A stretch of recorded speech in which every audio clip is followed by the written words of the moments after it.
Hey everyone, I'm Brian with Aromacup.com, and thank you as always for joining me here in my virtual coffee shop brought to you by Aromacup.com. In today's video, I'm going to be giving you a guide. I'm going to give you a guide on how to pick out the best milk frother for your own at-home coffee shop. Now, I've got a lot of different milk frothers in front of me today. I'm just going to tell you a little bit about each of them.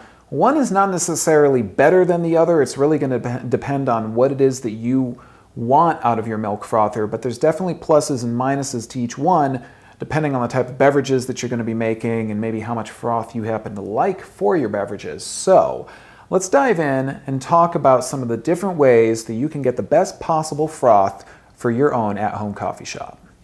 All right, so you can see I have quite an array of different milk frothers here, but you didn't know that there were so many different milk frothers on the coffee market, but there really are, and that's why we want to make this guide, is to give you a little bit of a way to discern what the best one might be for your own at-home coffee shop. So let's start talking about battery-operated milk frothers. I have this Aerolatte milk frother right here. It looks a little crazy, but it's really, really cool. This is, again, it's battery-operated, and it's really easy to use. It has a power switch right here on the right-hand side, and to engage that, all I do is press it down. And you can see that this is spinning quite fast. It's got a really powerful motor in it. It has a little wire whisk down here on the end. And this is really easy to use. All you need to do is, of course, fill up a container of some kind, preferably a pitcher, with milk. Usually you want to use a low-fat milk or a non-fat milk. You're probably going to get the best possible foam and froth out of that type of milk. And then you can simply just use this to froth your milk up. You can just move it around, keep it on the surface of the milk, and that's going to give you a froth milk. You can do this with cold milk, you can do it with warm milk. Again, like I say, usually you probably want to use a low-fat milk because that's going to give you the best possible foam. These are really useful if you like to, let's say, travel. These are great for traveling because they're very easy to pop into a bag. They're really useful for doing a number of different drinks while you're at home if you're entertaining a lot of folks or something like that. They're obviously not very set and forget, and not, they require a certain amount of interaction from you. So you're gonna not get the ease of just setting some milk into a container and letting it get frothed up. We'll talk about some ways that you can do that as we move down the line here. So that's a battery operated milk frother, really cool option. Moving on down the line right here, we have a glass carafe milk frother. Now this has no mechanical parts to it. It's simply just a glass carafe. And it looks a little bit like a French press, you're going to notice. When I open it up, I have this long rod, and on the end of it, I have, again, sort of a wire whisk, a filter, as it were, on the end of that. Now, to use this, all I need to do is fill it up with some milk, and then place that lid back on top of the carafe, and then you simply pump up and down, and that's going to create your frothed milk. Now again, you probably want to use non-fat milk because that's usually going to give you the best possible froth on your milk. You can use hot, you can use cold. The bonus of using a glass carafe milk frother is you can see what's going on inside of the milk frother as you're making use of it. The downside is it's breakable, so you need to be careful. And again, there's nothing automatic about this. You actually have to froth the milk yourself, but that gives you a lot of control over what you're going to get when it comes to the froth that you're going to get out of a glass carafe milk frother. Now moving over here, I have a stainless steel pitcher type milk frother.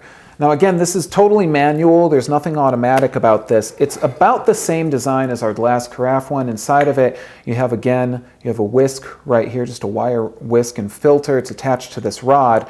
And all you need to do is pour in your desired amount of milk, preferably non-fat, as I say, place the lid on top of it, and again, you're just going to pump up and down, and that's going to create your frothed milk. Now, both of these are usually going to take somewhere around 30 to 60 seconds, just depending on how much froth you really want to make for your beverage.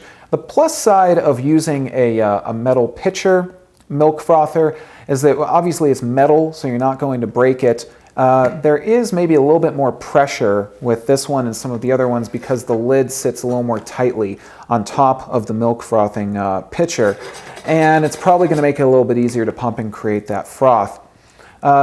These are also great because the metal is going, if you're using hot milk, it's going to keep that heat in the milk, which is really great. It's kind of a drag when you froth up some milk and it's not hot anymore, or you've lost heat when you add it to your coffee. And again, it's really easy because when you're all done, take that lid out and then you can simply pour your frothed milk out and into your beverage. So those are a couple manual options in the center right here. Let's move on to the left. We have a couple of fully automatic options for frothing your milk. This is one of my favorites right here. This is a Nespresso milk frother, and we've talked about these a lot in the past. There's a lot of different options when it comes to an electric milk frother. This just happens to be one of them that's on the market. Usually they're going to have a base of some kind that the frothing pitcher will sit on top of. You'll place that pitcher on top of that base, and then inside of the pitcher, you're typically going to find some kind of a small whisk or a little apparatus that's going to actually froth your milk. You see right here, I have this wire whisk. Now, the plus side of using a frother such as this is that they will usually come with a secondary frothing whisk that is usually just for making hot milk with very little froth, and then you'll have one such as this wire whisk that's simply for making large amounts of froth. So this is a plus side of using these automatic ones. They usually have a couple different options to them. Now, the other cool thing about some of them, not all, but in the case of this Nespresso one, it can do both hot milk. It will actually heat the milk up for you while it froths it, or you can do cold milk. There's a button right here on the front of it, and depending on if you press that button once, you're just going to create hot milk. If you hold it down, you're going to make cold frothed milk. So that's really useful depending on the beverage type that you're going to make. And again, these options are automatic. They're going to do all the work for you. So if you like an automatic, very easy to use feature for your milk frothing, you're going to want to go with an electric milk frother of some kind, preferably something that you can simply open up, pour some milk into, press a button, walk away, come back about a minute, minute and a half later, and then you're going to have your frothed milk ready for your beverage. So it really comes down to a few different options that you're looking at. The first one, of course, is ease and being able to use automatic functions. That's something you're typically only going to find in the electric milk frothers. When it comes to the manual milk frothers, again, you're going to get some really good froth out of them, but you're going to have to do the work in order to get that froth. And of course, with a battery-operated milk frother, you kind of get a little bit of both worlds. You still have to do some of the work, but as you can see, the battery-operated frother is going to do a lot of the actual frothing work for you. So it really depends on how much ease you're looking for on your milk frother. Now, of course, the other question is, what are all these different options going to cost you? Well, it's going to depend, of course, on where you're shopping, and you can always check out our coupons and other offers on Aromacup.com in order to find out more about how you can save some money on accessories like this. But of course, depending on where you're shopping and what you're looking for, the type of features, who made it, things like that, you're going to find a lot of different price points. But with a battery-operated frother like the one that I have right here, you're usually looking at somewhere around the $30 to $50 range, depending on where you're shopping.